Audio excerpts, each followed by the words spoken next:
Hello my dear children, welcome my Brain Q Kids channel। बच्चों, आज हम आपके लिए एक स्टोरी लेकर आए हैं। जी हाँ बच्चों, एक कहानी लेकर आए हैं। बच्चों, हमारे वीडियो को स्टार्ट होने से पहले आप हमारे चैनल को लाइक कीजिए, सब्सक्राइब कीजिए, जहां तक हो सके शेयर भी कीजिए। ओके बच्चों, चलिए वीडियो को स्टार्ट करते हैं। बच्चों, कहानी का नाम है अक्लमंद हंस। ओके बच्चों, चलिए। एक बहुत विशाल पेड़ था बच्चों, उस पर 20 हंस रहते थे। ओके बच्चों, उनमें एक बहुत सियाना हंस था, बुद्धिमान और बहुत दूरदर्शी।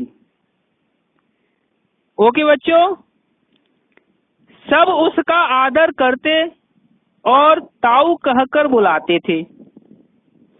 एक दिन उसने एक नन्ही सी बेल को पेड़ के तने पर बहुत नीचे लिपटते पाया।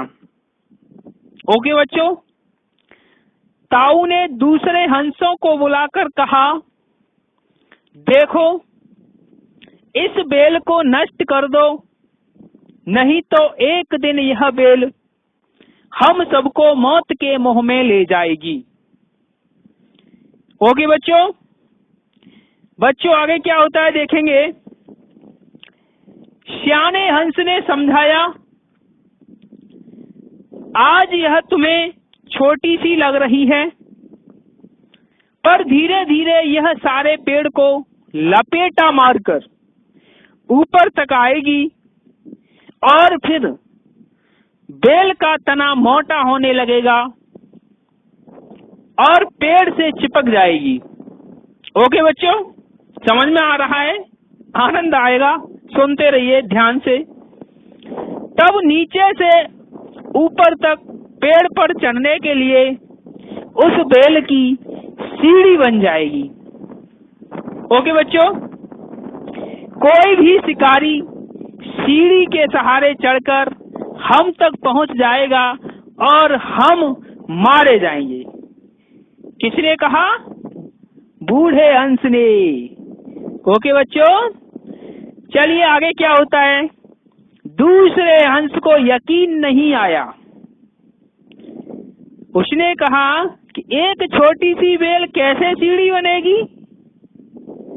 तीसरा हंस तब बोल पड़ा, ताऊ, तू तो एक छोटी सी बेल को खींचकर ज्यादा ही लंबा कर रहा है।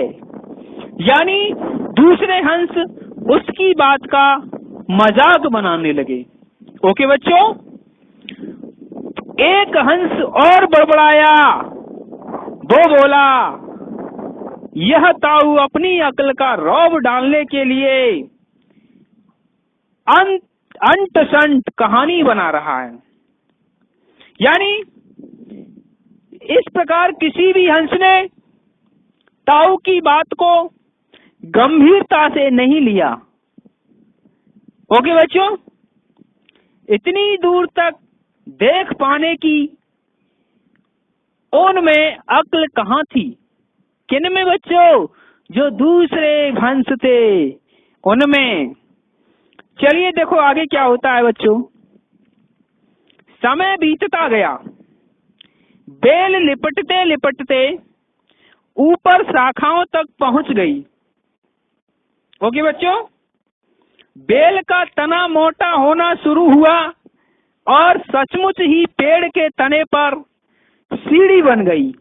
सीढ़ी तो जानते ही होंगे बच्चों, चढ़ने के लिए, यानी जो हम नसैनी भी बोलते हैं। आगे देखते हैं बच्चों, जिस पर आसानी से चढ़ा जा सकता था। सबको ताऊ की बात की सच्चाई सामने नजर आने लगी, पर अब कुछ नहीं किया जा सकता था, क्योंकि बेल इतनी मजबूत हो गई कि उसे नष्ट करना हंसों के बस की बात नहीं थी। ओके बच्चों, एक दिन जब सब हंस दाना चुगने बाहर गए, तब एक बहेलिया उधर आ निकला।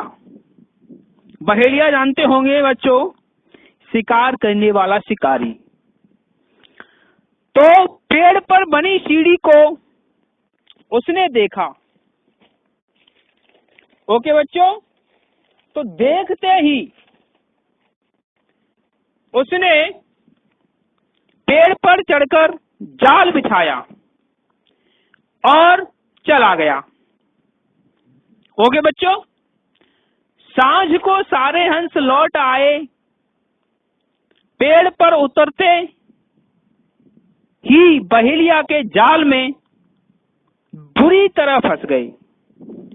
ओके बच्चों, जब वे जाल में फंस गए और फड़फड़ाने लगे, तब उन्हें ताऊ की बुद्धिमानी और दूरदर्शिता का पता लगा।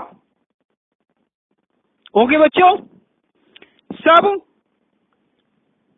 ताऊ की बात न मानने के लिए लज्जित थे और अपने आप को कोस रहे थे। ताऊ सबसे रुष्ट था, यानी नाराज था और चुपचाप बैठा था। ओके बच्चों, एक हंस ने हिम्मत करके ताऊ से कहा, ताऊ, हम मूर्ख हैं, लेकिन अब हमसे मोह मत फेरो।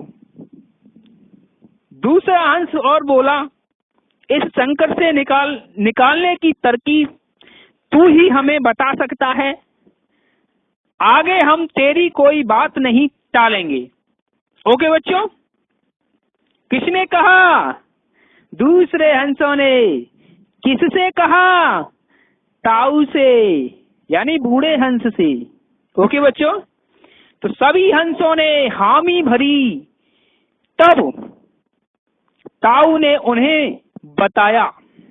क्या बताया? मेरी बात ध्यान से सुनो। सुबह जब बहेलिया आएगा तब मुर्दा होने का नाटक करना।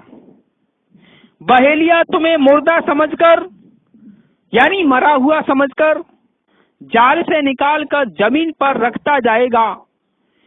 वहां भी मरे समान पड़े रहना। जैसे ही वह अंतिम हंस को नीचे रखेगा, तब मैं सीटी बजाऊंगा। मेरी सीटी सुनते ही सब उड़ जाना। ओके बच्चों, कुछ समझ में आया? किसने कहा? बूढ़े हंस ने कहा छोटे छोटे हंसों से। ओके बच्चों, आगे देखो क्या होता है। सुबह बहेलिया आया। हंसों ने वैसा ही किया जैसा ताऊ ने समझाया था। सचमुच बहेलिया हंसों को मुर्दा समझकर जमीन पर पटकता गया। सीटी की आवाज के साथ ही सारे हंस उड़ गए। बहेलिया अवाक होकर देखता रह गया।